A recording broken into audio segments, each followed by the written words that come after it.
Saudara, saya Iwan Effendi, Aeropas News, kembali hadir menyapa Anda dalam program berita Kamis 10 Februari 2022. Kabar Aeropas terbaru akan menemani Anda hari ini.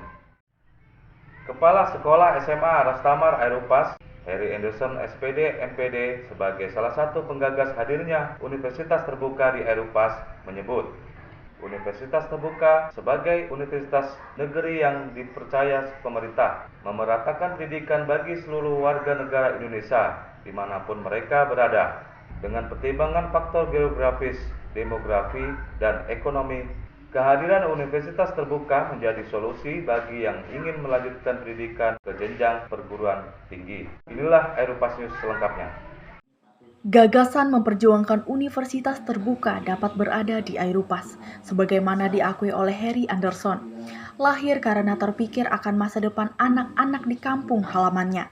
Berharap mereka punya kesempatan yang sama, bisa kuliah dan memiliki pendidikan tinggi, sehingga bisa diperhitungkan di tengah-tengah persaingan memperoleh kesempatan kerja saat ini. Sosialisasi berlangsung di gedung SMA Rastamar ini, dihadiri Wakil Ketua Komisi 2 DPRD Ketapang, Saidia Nur SPD. Beliau menghimbau kepada peserta sosialisasi, khususnya kepada siswa dan siswi SMA Rastamar, untuk tidak pesimis dalam mengejar pendidikan. Siswa, adik-adik ya, oleh sebab itu tidak salah pada hari ini kami hadir di sini dalam rangka promosi UT, yaitu Universitas Terbuka yang juga merupakan universitas negeri. Jadi Universitas Terbuka ini adalah universitas negeri. Oleh itu kami melihat memandang perlu untuk dapat menyampaikan sehingga tersampaikan pesan-pesan nanti, sehingga itu menjadi sebuah pilihan harapannya. Karena banyak di wilayah perguruan seperti ini kecenderungan kita adalah itu masuk ke dunia kerja. Nah, apakah nanti ketika masuk dunia kerja bisa kuliah yang nyaman itu yang mana? Nah, kami tentu bermitra dengan bidang pendidikan. Berdasarkan pengalaman sebagai kepala sekolah Sulawesi dulu, kebetulan saya adalah sarjana pendidikan, ya, matematika. Jadi saya ketika bicara tentang pendidikan begitu memberikan perhatian atensi, karena memang sumber daya manusia ditentukan oleh kualitas pendidikan. Jangan pernah bermimpi ketika kita membangun sebuah daerah, tapi kita melupakan SDM-nya. Makanya dalam musrenbang apapun SDM, tetapi tentu yang menjadi perhatian kita adalah sejauh mana kehadiran pemerintah daerah dalam membangun pendidikan ini. Dan kita tahu tingkat SMA ini adalah kewenangannya provinsi, bukan lagi kabupaten. Maka tadi saya berbisik-bisik dengan Pak Luhai, agak kesulitan beliau ketika ingin berkontribusi lebih maksimal dalam hal mungkin penyediaan sarana prasarana, karena kewenangannya di provinsi. Jadi kabupaten agak berat mengalokasikan APBD untuk membantu katakanlah fasilitas baik itu gedung, ya, sarana dan lain. Itu yang perbedaannya. Karena sejak 2016-2017 itu memang posisi kita sudah berubah. Kalau kabupaten itu hanya membidangi SMP dengan SD dan di bawahnya. Jadi kalau udah SMA ini atau SMK itu kewenangan di provinsi. Itu yang perlu kami sampaikan. Takutnya nanti ngapa kok Pak Luhai tidak membuat di sini misalkan. Tetapi secara pribadi saya yakin beliau banyak sudah berbuat di SMA. Itu untuk informasinya. Kemudian bicara tentang pembelajaran, jangan pernah pesimis ya kalau ketika kita sekolah. Karena ketika kita menuntut ilmu tidak ada yang membuat kita kecewa, karena semua ilmu akan bermanfaat. Hanya persoalan adalah pada diri pribadi kita masing-masing, ya. Kadang-kadang kita membatasi diri karena kita merasa orang kampung, orang daerah, ya.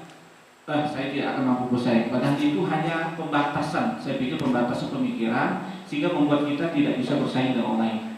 Nah, saya yakin yang duduk di depan termasuk saya duduk berangkat dari hal-hal yang siap, ya, tetapi dengan hal yang ketidakmustahil, yang mustahil ya, yang menurut saya.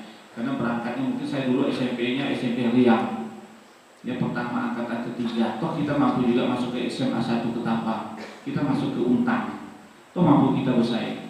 Nah, kebetulan pendidik akhir saya pun S2-nya S2 Untang, saya ngambil bidang manajer pendidikan juga. Nah, artinya apa? Walaupun kita di pelosok, yang penting tekadnya saja, ya, tekadnya. Sementara itu, anggota DPRD Ketapang, Luhai sangat menyayangkan bila sumber daya alam yang melimpah di Kecamatan Airupas tidak dikelola dengan baik oleh putra-putri setempat.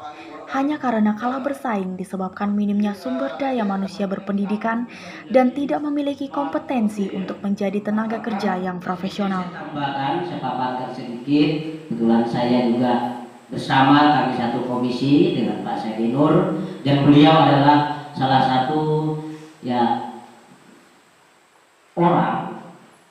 orang yang punya gagasan dengan adanya universitas terbuka ini, dengan tujuan memberikan kesempatan kepada adik-adik, kepada keluarga maupun yang putus kuliah ataupun yang sedang masih sekolah melanjutkan untuk ke perguruan tinggi, karena ada pertimbangan-pertimbangan. Yang pertama, salah satunya contoh Kecamatan Airupas adalah kecamatan yang paling muda. Pemecahan dari 33 desa di Kecamatan Marau yang terbagi dua, yaitu Kecamatan Singkup dan Airupas.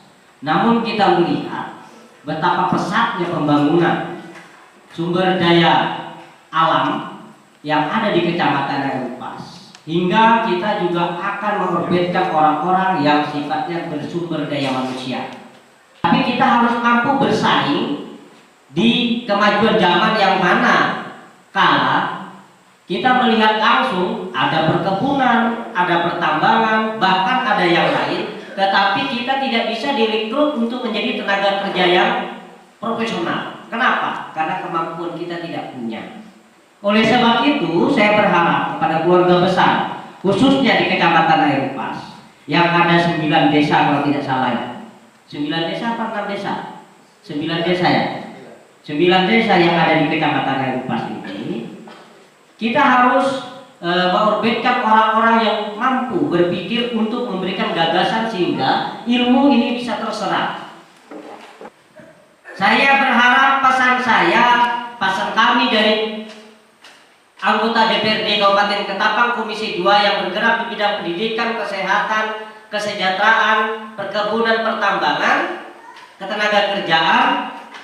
Pertama, kami minta kepada orang tua murid dan para guru untuk menegaskan kembali agar adik-adik kita ini terhindar dari obat-obatan terlarang seperti minuman keras, sabu, dan lain sebagainya, sehingga anak-anak kita ke depan ini menjadi anak-anak yang tangguh dan cerdas.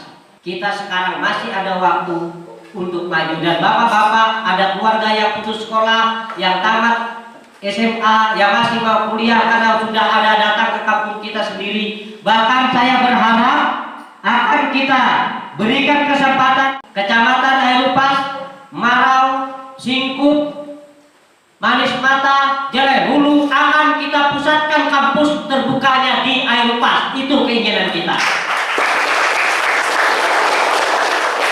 Jadi kita bagi yang Tumbang Titi arah ke daerah utara, yang selatan semua kita minta dipusatkan di sini untuk mempermudah. Maka saya tegaskan kepada Ibu Direktur, mohon dibantu dan dipertimbangkan kami Ibu untuk supaya dipusatkan di sini sehingga anak belajar nantinya tidak ketinggalan. Direktur Universitas Terbuka Pontianak, Dr. Tati Rajati memaparkan, Universitas Terbuka dengan visinya menjadi perguruan tinggi terbuka dan jarak jauh berkualitas dunia. Terbukti dengan raihan Universitas Terbuka telah meloloskan jumlah peserta tes calon pegawai negeri sipil terbanyak pada tahun 2019.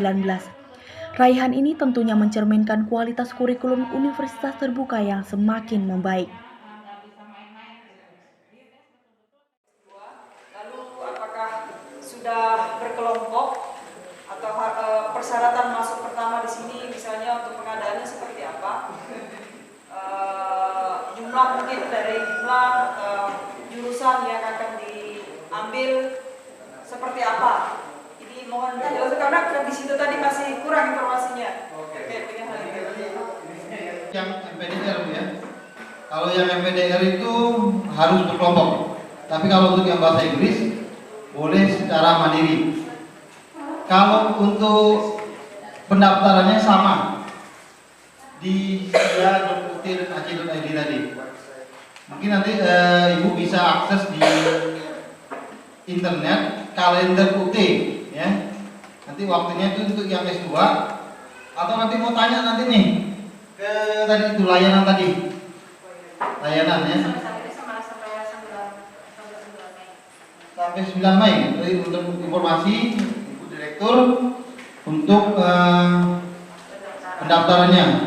Cuman gini, kalau untuk yang S2 ini ya, kalau untuk tes masuknya ini Bu, yang agak sulit ya kalau tidak berkelompok, karena kan dia harus tes nih, tes TOEFL gitu kan, tes bahasa Inggris atau tes kompetensi jurusan gitu kan, sama TPA-nya.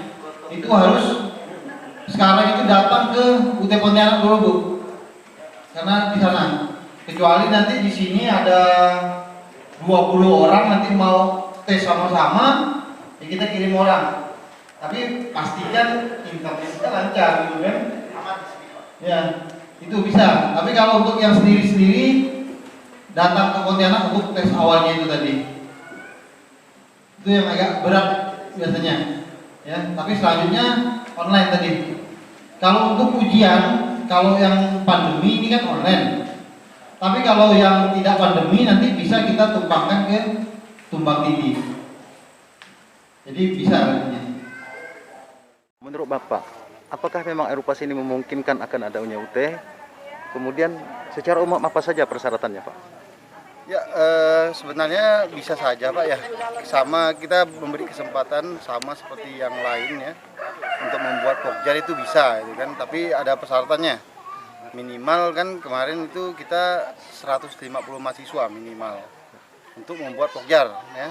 Tapi kalau untuk membuat tempat ujian itu masih kita pertimbangkan dulu nanti. Selain jarak petugas dan jumlah mahasiswanya itu biasanya lebih banyak. Kemungkinan itu 300 mahasiswa ya kemarin itu. Artinya ini baru sosialisasi, belum ada artinya pengajuan dan syarat-syarat yang dimasukkan oleh tim dari Aeropas ini Pak? Belum. Kita kan baru ini ya penjajakan di sini, mau melihat dulu kan, siapa tahu nanti minatnya banyak. Makanya tadi kan tidak menutup kemungkinan bisa. Karena kan kita juga memang ada pengurus Pokjar yang karena kan kita tidak terkait dengan instansi nih. Kontraknya itu mandiri sendiri. Tadi asalkan ada tadi 150 mahasiswa itu. Ya, jadi saya pertegas, jadi kontrak itu bukan instansi ya, jadi antara UT dengan pribadi. Gitu ya. Jadi kalau persyaratan dipenuhi, insya Allah mungkin bisa. Ya semoga saja ya kita doakan, semoga di Aeropas ini banyak mahasiswanya, gitu ya. Kita juga inginkan ya daerah ini maju ya, semuanya. Oke, baik Bapak Ibu, terima kasih keterangannya. Semoga bisa berjalan dengan lancar. Amin ya rabbal alamin. Dari Kecamatan Aeropas, Tim Liputan Aeropas News melaporkan. Demikian Aeropas News hari ini.